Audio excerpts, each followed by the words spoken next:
Hello, I'm Waterstones Children's Laureate Joseph Coelho, and I'm a children's author, poet and playwright. Today I am excited to read some of my books and poetry, which I hope will help you imagine, dream and relax ahead of your bedtime. I always like to read before I sleep. Today I'm going to be reading this book, One Little Word, by me and illustrated by Alison Colpoys.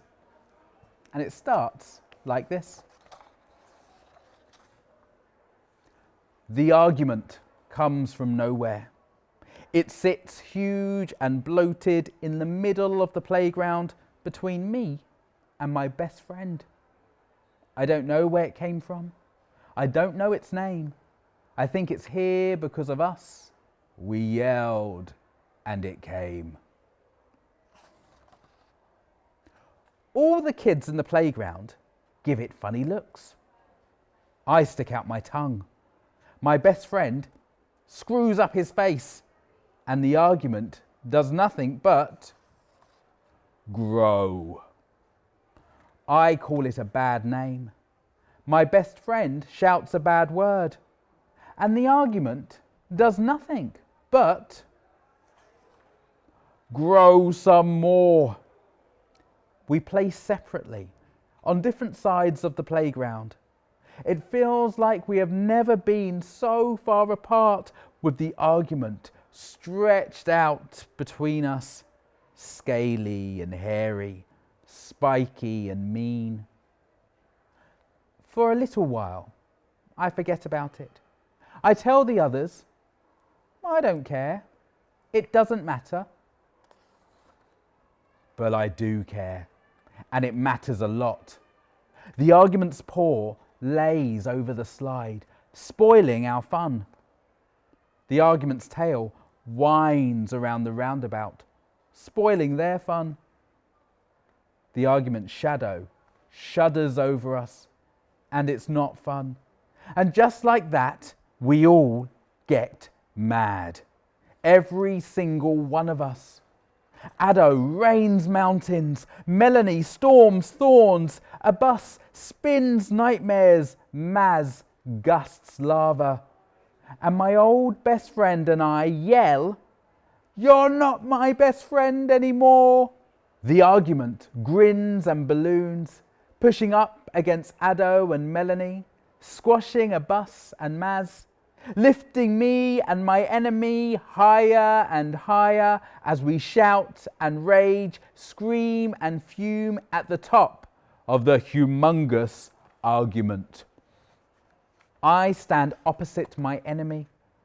My enemy stands opposite me, and I push him. And everyone gasps, and everyone is scared. And as soon as I have done it, I wish I hadn't. I feel sad and angry, mixed up and confused, and he pushes me back. The first tears come as sniffles that we wipe from our cheeks. The second tears came as streaks that drip from our noses. But the third tears come gushing out as all the bad feelings come rushing out, big and blue, bigger than our little bodies can hold. Something new starts bubbling up inside me. A soft little something rolls up from my heart and pops out of my mouth. A tiny little sorry. My best friend looks at it with wet eyes as a soft little something rolls up from his heart and pops out of his mouth too. Another little sorry. We hold our sorries in front of us. They wiggle and giggle and dance and glow, getting bigger and brighter. And as their light shines down on the argument shrinks.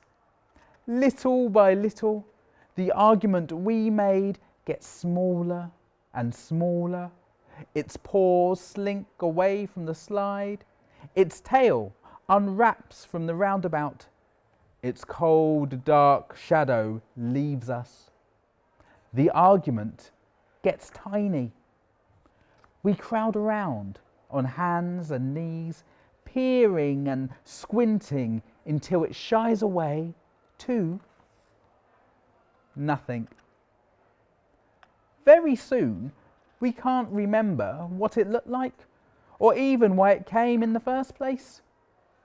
My best friend looks at me. I look at my best friend, and we make up and hug. And it's the best hug ever. Abbas and Ado, Melanie and Maz all join in until we are all hugging and giggling, laughing and happy. Happy that we know how one little word can shrink an argument. And that's the end. Thank you for listening. I hope you enjoyed hearing my story as much as I enjoyed reading it to you. Good night.